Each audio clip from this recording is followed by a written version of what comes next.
Hey everybody, my name is Matt Billingsley with South Carolina Legal Services. I'm the Housing Law Unit Head. I'll be talking with you on this little short presentation about evictions and mobile homes. Generally, that covers when you rent the mobile home itself or when you are renting the lot on the mobile that the mobile home sits on when you actually own the mobile home.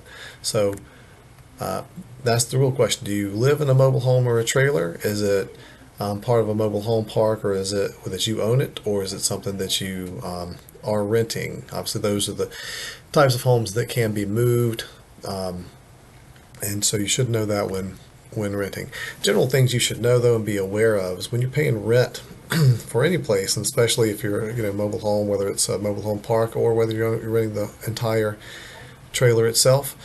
It's not a great idea to pay in cash if you can help it, but it's better than not paying at all. And if you do have to pay in cash, we always recommend that you get a receipt from the landlord. Always important you can track where you're getting the rent or paying the rent. As you can see here, in this slide, we talk about there's all sorts of ways to pay. You can pay by check, money order. Some landlords have an online portal or online system for you to pay, which sometimes Cash App, Venmo, or some of those things that people will accept. The key to all that, and the key to understanding it, is just make sure you have a way you can document or have it some evidence that you actually paid rent. That's something that can come up in court, can come up a lot. And so if you can show how you paid and show you paid, that's really important. All right. As far as landlord responsibilities, generally landlords supply essential services: heat, hot and cold water, running water, electricity, and those things. And they have certain rights to get into the property with your consent. As you see here, between 9 and 6 for regular maintenance, 8 and 8 for services requested. If you request something or an emergency, they can enter without needing the consent. Now that's going to apply for when you're renting the mobile home itself, the whole mobile home, and you're renting that, you don't own it.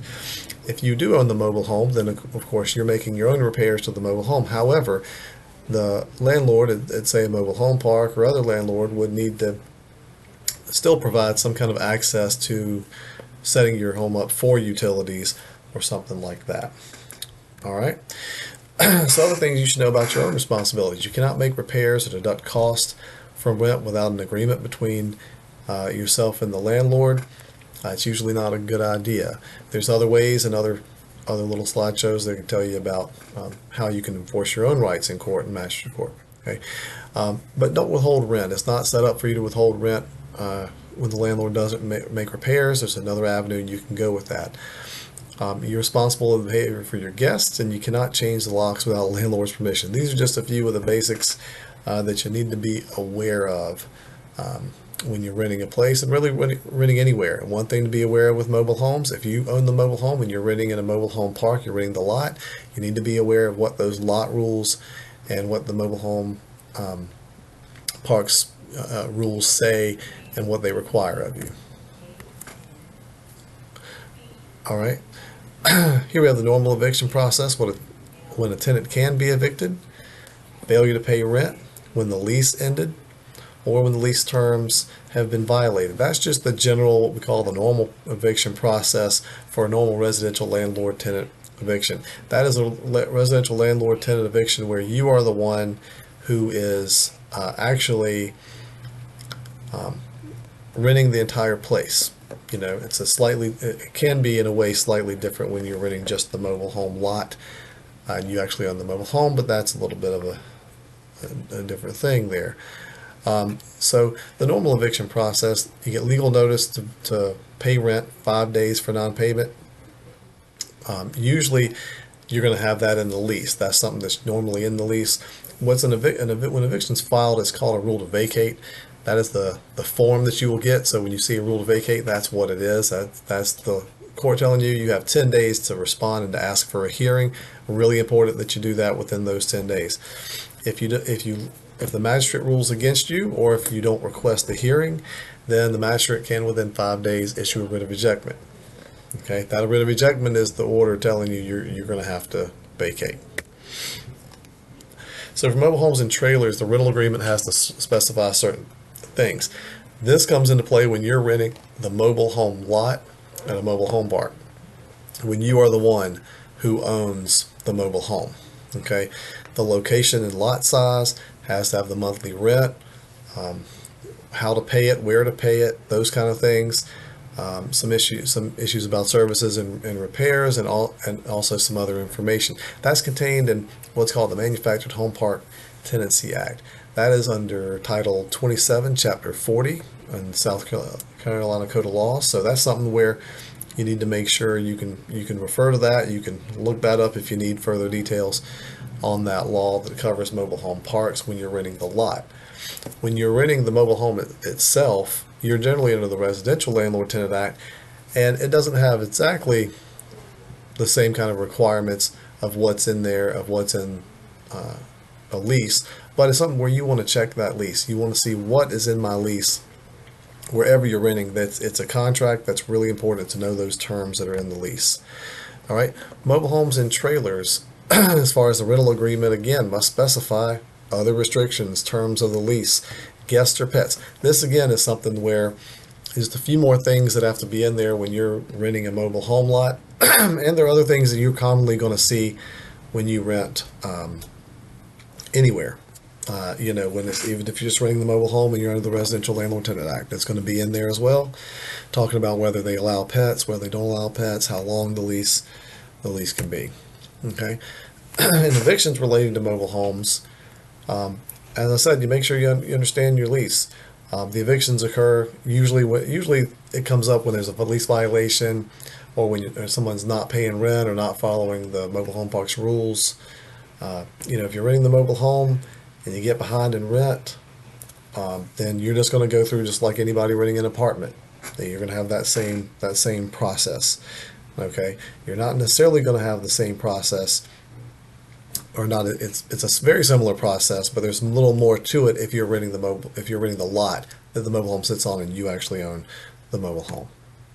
Okay, so the lot agreements have to specify a few things as well. So here's some questions that pop up. What happens if the land is sold? What happens when fees for the land stop being paid? Well, that's lot rent, fees for the land. That's going to come into play when you're going to be gone through an eviction, just like a regular non-payment of rent eviction would be for anyone in a residential lease.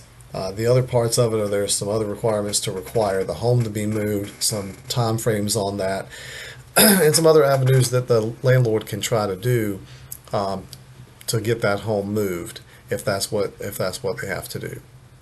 Okay, usually if the land is sold, a lot of times the person purchasing is going to kind of inherit that contract. They're going to become the landlord. So it's something to be aware of, because then you might get a land transfer and that person tells you now you pay rent to me, or they might say, well, I want to end this lease, but it doesn't necessarily just break the lease or sever the lease because the land is sold.